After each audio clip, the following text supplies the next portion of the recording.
In this video, we'll combine two of our favorite topics, trig and calculus. Now, the derivatives for the trig functions are given here, and pretty much they all just differentiate into each other, like sine becomes cos, for example.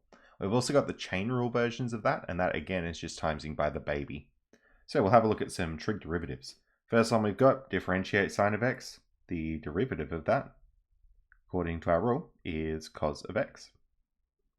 Now, if there's things inside the sine, what you need to do is turn it into cos still, keep the stuff inside exactly the same, and then we have to times it by the baby. So that would be the derivative of the stuff inside the brackets, which is just 2x, because that comes from the x squared bit, and the plus 1 bit just goes away when you take the derivative. Now, to have proper notation here, we really should say dy dx. Alright, f of x is cos of x cubed. So, this bit here, the cos becomes minus sine when you do the derivative. We're going to times by the baby, which is 3x squared. And we'll just do the derivative of this other thing on the end. So x to the 5 becomes 5x to the 4. And that's just standard differentiation rules there. Now, quite often when we do the chain rule like this, we like to move the stuff out the front of the sign. So I'll keep the minus sign there. I'm going to move the minus 3x squared out to the front. And we'll just have sine of x cubed there still. And the bit on the end won't change, 5x to the 4. Just be aware if you're doing an exam or something, either of these two answers would be considered correct, because usually in exams for straight derivative questions, you don't need to simplify your answers. Okay, this one here, x sine of x. Now, you'll have to use the product rule for this one. So u is x, and v is sine of x. U dash should be 1. And v dash should be cos of x. So the derivative here, when you use the product rule, is that you get u dash v plus uv dash, which is going to be 1 lot of sine x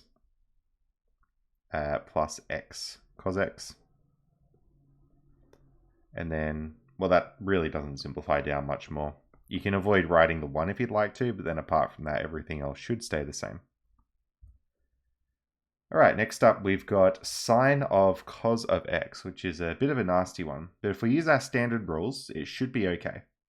So, let's use our standard rule for if we're differentiating something like sine of a function. What happens here? It goes down to cos of that thing times by the derivative of that thing. So we just got to do the same approach here. So what we're going to get is cos of the same thing. And we need to times that by the derivative of cos x, which is just minus sine of x. If you want, what you can do is you can write the sine x out the front, but that really won't change too much. So sine of x can come out the front there with the minus sign, and then just times it by cos of x. All right, next up we have tan derivatives. So in general, well, the 2 is just sort of going to stay there. Tan just becomes 1 over cos squared of x, and that's one of your standard trig differentiation rules. And then this bit here on the end just differentiates just like normal. So 5x cubed, 3 times 5 goes out the front for 15, and you get x squared, just like that. Now, one thing that you can actually do is simplify the first bit. So you can just smush that all into one fraction, and then that's what we're left with as our final answer. And we'll just have proper notation here, so f dash of x when you do a derivative of a function like that. All right, now I have lost my proper notation back there a bit, so really important that you actually do have that, and that way the reader can see when you've done the derivative, in which step, otherwise they might not know what you've actually done in that step. All right, next we're going to explain why the derivative of sine is cos, because I don't want to tell you the rule and just have no context around where it comes from. Now, I will warn you that the algebra proof is a bit difficult, so we're going to do a graphical proof, and that'll be a bit more appropriate for year 12. Now, we want to look at the slope of this graph, and this graph is y equals sine of x. All right. And if we remember what the derivative meant, it actually does mean the slope of a graph. So if we look at the slope sort of around here, it looks like for every 1 square we're going across, we're going up by 1. So m equals 1 can be the slope there. And then if we look sort of up at this point here, the slope is actually 0. So what I might actually do is just fill in a few more slopes, and then we'll plot those as if they were a graph. So here m is -1, and then when you get over here, m is 0. So if I plot the point 1 as an actual height point there, and then I plot the point 0 as a height point there, and then similarly -1, and then 0, we can see that this is starting to make hopefully a familiar shape. Sort of like a wave pattern like that. And then the wave pattern will continue its way back. So for example, the slope here would be 0, so we'll have 0 on our derivative graph there. And then by the time we get back to this point, it'll be at -1, and then the wave sort of continues back left like that. So essentially what we've got here is a graph. It sort of looks like the sine graph, but it's shifted to the left a bit, starts at 1 instead of 0. Turns out that this is a graph of cos of x. So I might actually even write this in as dy dx, just to show that really is the derivative. And we can even check this on Desmos, because if we look at cos of x there, that graph looks pretty similar. And on Desmos, you can also do derivatives. So if I do the derivative of sine, you can see that that green graph perfectly overlaps with cos. So that's pretty strong evidence that cos is the derivative of sine, even though it's not a formal proof. Now, speaking of formal proofs, we can actually do the proof for tan. So there's tan of x. We want to prove that that's the derivative. And the first step will be to take something like f of x equals tan of x and use our trig identity to write that as sine over cos. And what we're actually going to do is use the quotient rule on this and then find the derivative that way.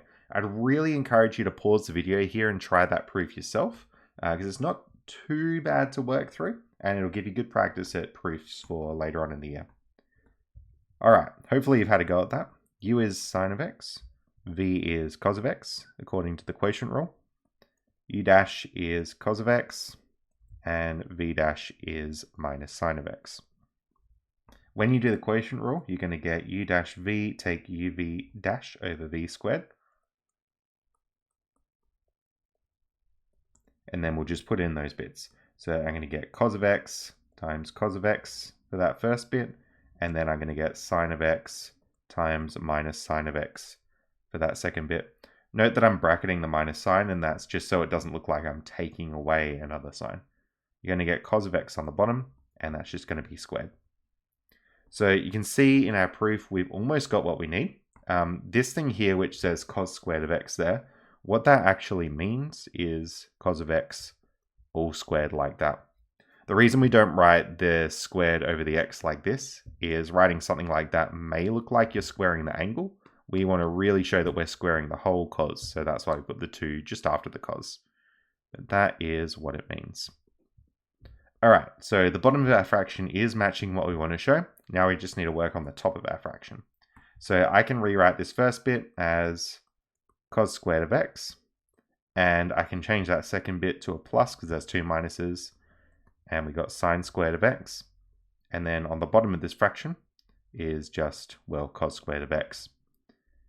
Now, if you're familiar with your trig identities, you might recognize that thing on the top.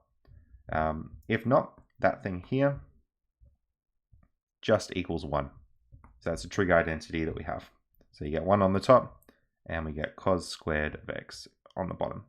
So using that trig identity is probably the nastiest part of the proof, but I'm hoping that if you tried it on your own, you could have maybe got down to that point, or if you're feeling very confident, use the trig identity to get 1 on the top there.